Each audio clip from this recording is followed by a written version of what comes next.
to review time. Signaling, superior. Isaac, inferior.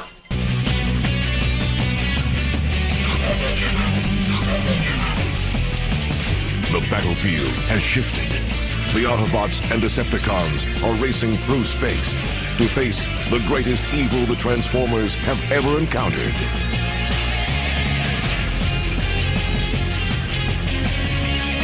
Everyone, welcome to Review Time. I'm your host Icelip, and today I'm going to be reviewing, as soon as it zooms in, there we go, Transformers Armada Thundercracker. It's a very interesting mold. We're used to seeing Seekers as jets of some sort, and I guess this is a jet of some sort, but it really doesn't look like a jet. This looks very stylized, like kind of reminds me a little bit of Macross in some ways. Some of those new Macross jets that I don't like. Some futuristic, I guess, or maybe Cybertronian. I don't know. You'll notice I don't have his Minicon plugged in. That's because when I bought this figure, he didn't have a Minicon. I got this from the Pharaoh one, and I knew there was. He didn't advertise there was going to be a Minicon, and if if he didn't advertise there's going to be a Minicon, then there's not going to be a Minicon with it. So I got the Starscream mold from Max Linden, the Starscream version. He was missing a few pieces, but he did come with Swindle. I just haven't been able to locate him because I wanted to do a comparison between him and this mold. It's the exact same mold. It's not any different from what I remember.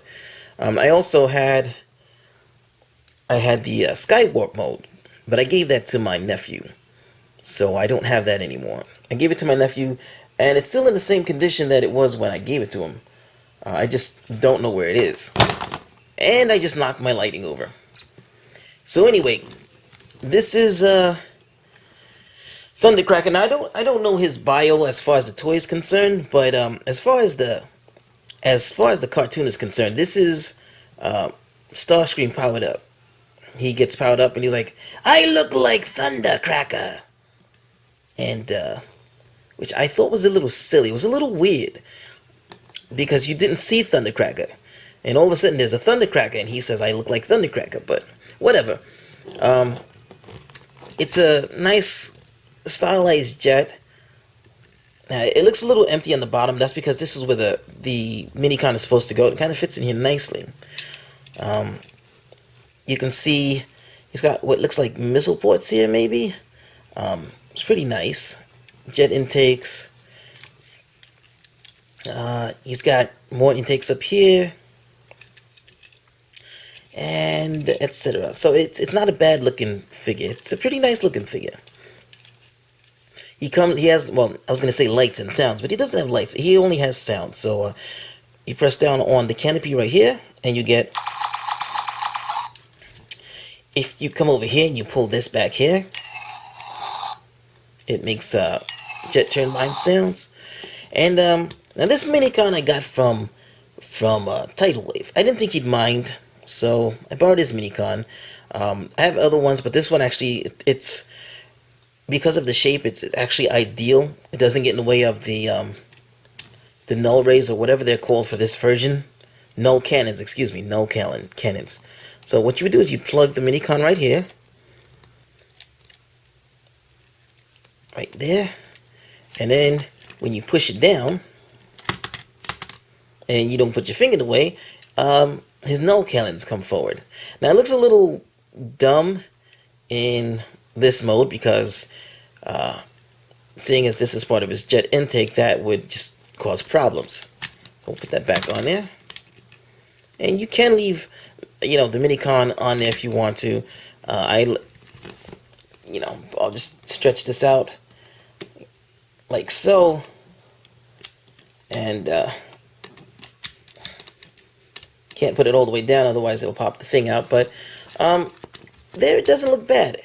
It does not look bad. It kind of actually reminds me of Battle of the Planets, where the I forgot what his name is, but the white guy, the white bird guy, his plane would come back here and form the rudder or whatever this is supposed to be of the Phoenix. So that's pretty nice. So it's pretty cool. You can, if you want, you know, it's all the rage now. You can do a gear walk mode. The easiest way to do that is to pull this down just a little bit so you can open the legs up. And mine are a little squeaky, and I hate that squeaky sound. Pull the legs out, turn them like that. Get his feet, flip these out, and this is why the gear walk mode works really well. And then put this back in. You don't have to tab it back in. I guess you can if you want to, but you don't have to. You can put his legs like so. And let me raise the camera just a little bit. And then you just come here and pull out the hands. You swing them out. Swing out the hands.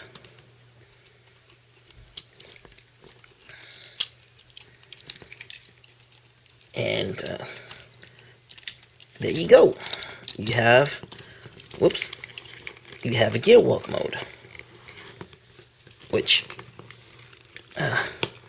would look better if you could spread the legs up, but you can't spread the legs because of the way that he's molded. But there you go. You have gear walk mode. And then you can go and take this and put it back and swing it out. And then now that looks okay like that. And then you'll notice I don't have the missiles. That's fine with me. I didn't need the missiles. I end up losing them anyway. So one less thing to worry about. You know what I'm saying? So that's that. So we've got him halfway transformed. We might as well just transform him all the way. We'll take this guy off. We'll now put this back in over here.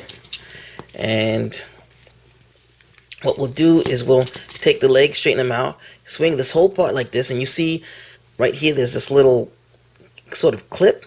It'll clip onto that piece right there. And when you do that, let's make sure I get this right there. When you do that, when you push it in, his head pops out. Voila, he's a revealer. And then you just take this, flip it down. Then you take the wings and you turn them sideways like this. And there you go. You've got him in his robot mode. So he's a pretty nice looking figure. The only real issue I have with this figure is that he's got all of this hanging off here. That's crazy.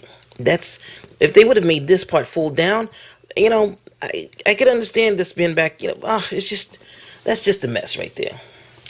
So in true fashion, you can add a Minicon right here. And again, which I've already shown you like twice. Push down. And voila. So we'll take this guy and we'll just fold him into a little box. And then you've got the no cannons.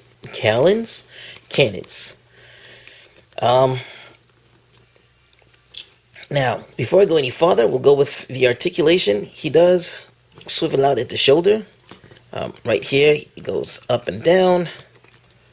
He's got an elbow here, which does move. And then he's got an extra sort of elbow there, which moves a bit. So, and that's pretty much it. His arm does fold back, but it's just for transformation. His legs do go forward and backwards. They don't go in and out, which is kind of a shame. But it does keep him from having his legs slide and split like other figures do. He does rotate at just above his knees, and he bends at the knees, and his heel does move. And that's it. Now you can, just like Starscream, pull his wing off, and then fold it out. And this is supposed to be a sword. I'm not feeling this as a sword. But, you know, you can use it as a sword or a bludgeoning tool or whatever. He does hold it nicely. So, but we'll put that back because he looks a little funny with only one wing. So put that in there. And you can hear Mr. Softy going by. And then we're gonna take some weapons for no reason. Whoops. He has the 5mm peg holes in his hand, so you can take any figure like these target roids, stick them in there, and have him holding those, which does look pretty nice. And do I have any other weapons to put in there? Yeah, if you wanted to, just 1 second.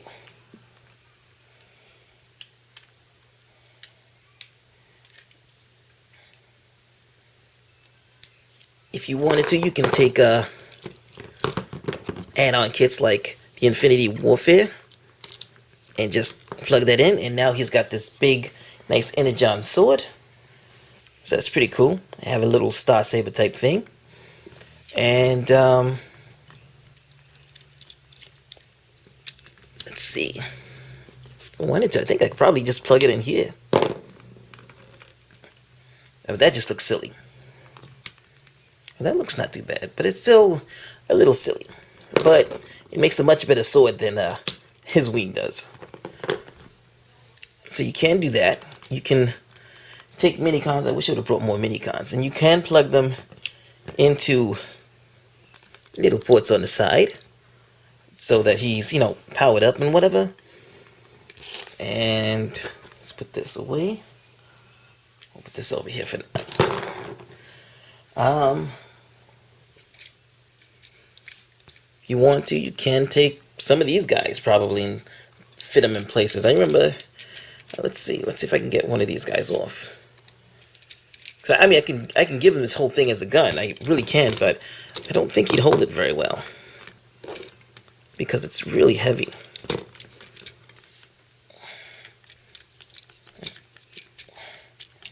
Take these off.